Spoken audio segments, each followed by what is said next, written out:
Welcome to this explainer. Today, we're going to take the seemingly complex, kind of intimidating legal world of business contracts and make it as easy as sorting items into different bins.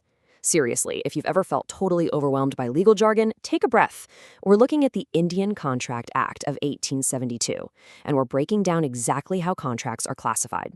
Think of this as your beginner's map to navigating everyday agreements. Here's our agenda for today. We are going to sort these contracts into four main bins: classification by enforceability, formation, performance, and finally, obligation. Let's jump right in. So every single classification we talk about today branches out from this master framework. Whenever you're looking at any contract, you can literally trace it through these exact four categories to figure out its legal standing. It's like a giant puzzle, and this is your cheat sheet. Okay, our first category, classification by enforceability. This is essentially classification by law. The big fundamental question here is this: does the law actually have your back? Like, if things go completely sideways, can you take this piece of paper to a judge and get a legally binding resolution? Well, there are 5 possible answers to that.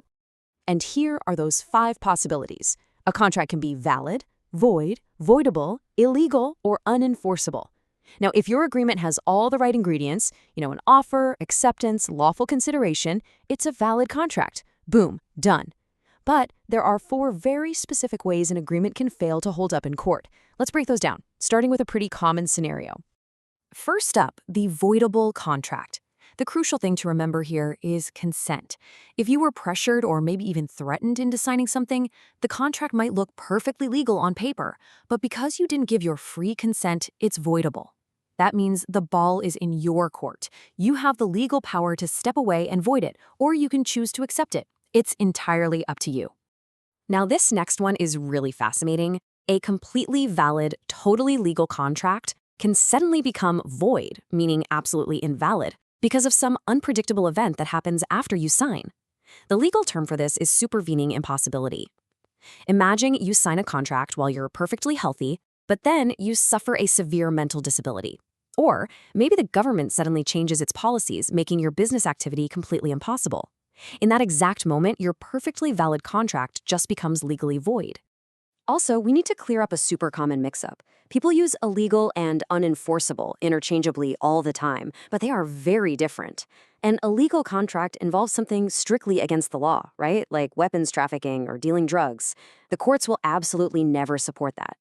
But an unenforceable contract, that's for something perfectly legal, but it just has a pesky technical defect.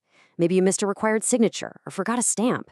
It's valid by nature, but technically impossible to enforce until you go back and fix that little error.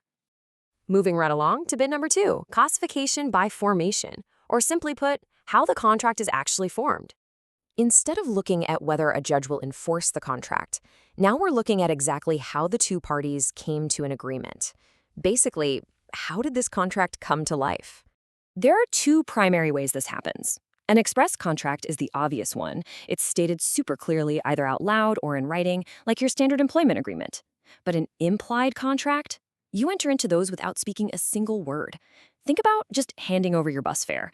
Nobody stood there and announced a formal contract, right? But by that common action alone, you and the transit company are now legally bound to that journey. And then we have the quasi-contract, which is just wild.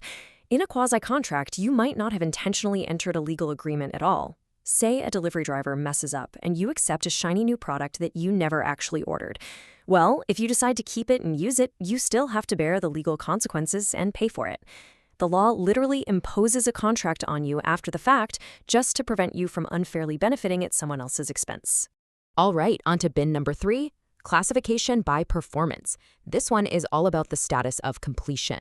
This lens looks purely at the timeline of the action.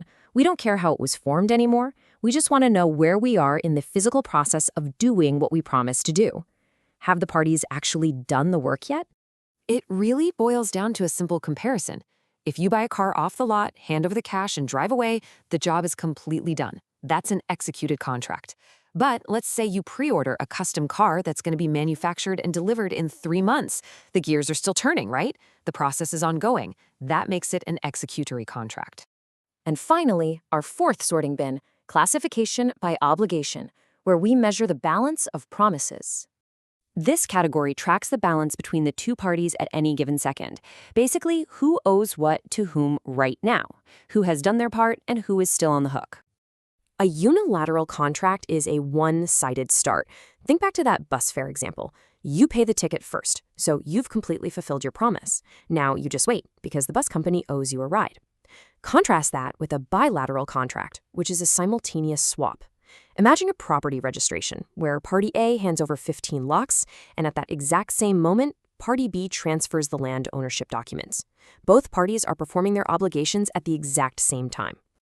So, there you have it. I really hope this explainer has completely transformed how you look at your daily agreements. The law isn't just locked away in a courtroom. It's on the bus you take, in the packages you receive, and in almost every promise you make. Which kind of leaves you wondering, doesn't it?